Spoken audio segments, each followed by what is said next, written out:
Mesdames, Messieurs les commissaires, Madame la Présidente, je m'appelle Alice Bergeron-Parenteau. Je suis en 2e secondaire à l'École d'éducation internationale de McMasterville et j'ai fait tout mon primaire à l'École de la Roselière. J'aime beaucoup mon école secondaire et je suis très fière de mon école primaire. Toutes deux sont des écoles à vocation particulière et toutes deux ont un côté très stimulant. Derrière moi, d'autres anciens élèves de la Roselière m'accompagnent pour appuyer mon propos. La commission scolaire nous a expliqué qu'elle a pris la décision de fermer l'école de la Roselière parce que les encadrements ministériels n'étaient pas respectés à 100%. Mais sur son site Internet, ce que la CSP explique à la population en général, c'est tout autre chose. Le 15 février, il y écrit qu'une partie importante des matières obligatoires qui doivent être enseignées à tous les élèves du Québec ne l'est pas à cette école. Ces matières sont le français, les mathématiques, l'éducation physique, l'anglais, les arts, l'éthique et culture religieuse, la géographie, l'histoire, l'éducation à la citoyenneté, ainsi que sciences et technologies.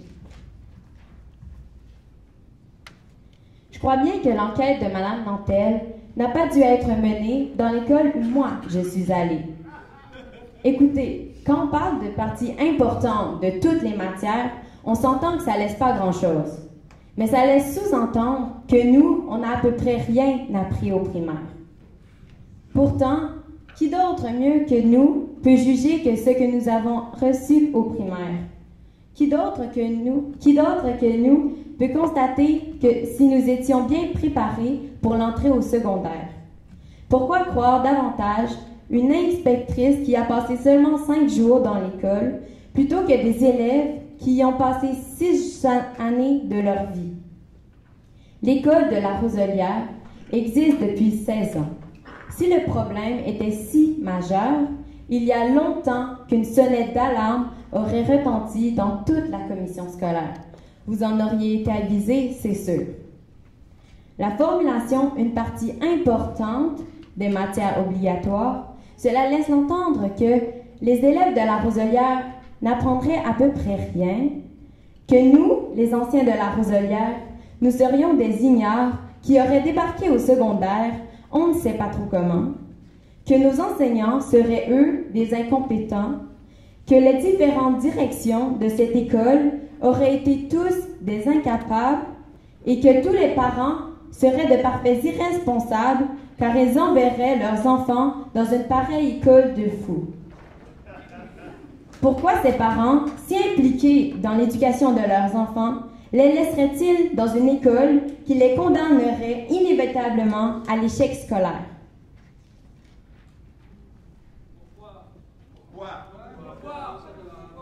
Est-ce que la commission scolaire attend de préjugés à notre égard qu'elle est prête à croire n'importe quoi? C'est navrant. C'est plus que navrant. Cette formulation, c'est insultant et surtout, ce n'est pas vrai. C'est une atteinte à la réputation de tous ces gens que j'ai énumérés. Et c'est pourquoi, qu'en tant qu'anciens élèves de la Roselière, nous tenons à vous réaffirmer que ces matières nous ont été enseignées et que nous étions bien outillés pour faire la transition du primaire au secondaire. Alors pourquoi ces insultes? Pourquoi nous rabaisser? Pourquoi un tel manque de respect face à la différence? Madame Roberge, Monsieur Atala, ma question est la suivante.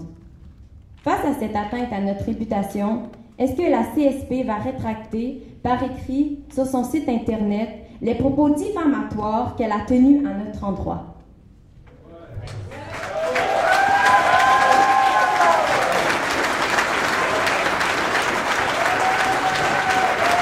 Donc, Mademoiselle Bergeron,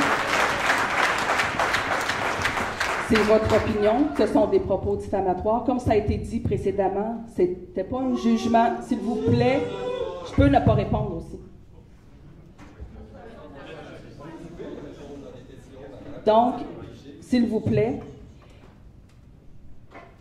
Donc, j'étais en train de dire que c'est basé On avait dit que ce n'était pas basé du tout, et je le réaffirme, ce n'est pas un jugement sur la pédagogie, ce n'est pas un jugement sur le personnel, ce n'est pas un jugement sur le choix des parents, c'est pas ça du tout.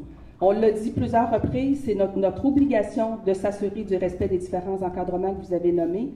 Vous considérez que le travail n'a pas été fait correctement, ce n'est pas l'opinion qu'on en a. Nous avons suffisamment d'informations à travers les années, incluant ce rapport-là, pour prendre la décision que nous avons prise et que nous avons réitérée le 19 janvier dernier.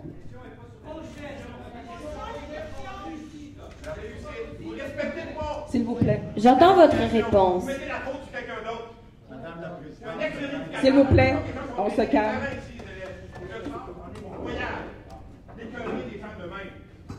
J'entends votre réponse et je répondrai en vous disant qu'en plus d'avoir appris toute la matière qu'il faut apprendre au primaire, nous avons aussi réussi nos examens du ministère.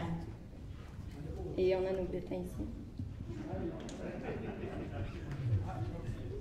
Mais à la Roselière, on nous a aussi appris, et on apprend encore actuellement, des choses qui ne sont pas évaluées dans les bulletins, comme la solidarité et l'importance de l'éducation pour tous. Par exemple, avec notre projet choral, on a appris à s'écouter les uns les autres et à être en harmonie.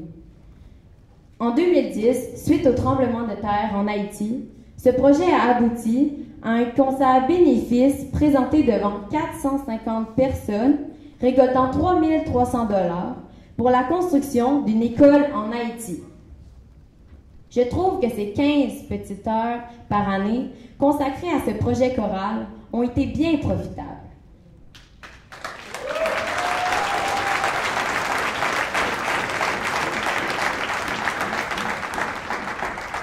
Comme c'était un spectacle regroupant enfants et adultes, j'inviterai quelques parents à se joindre à nous.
Je suis un rang, une noble lignée.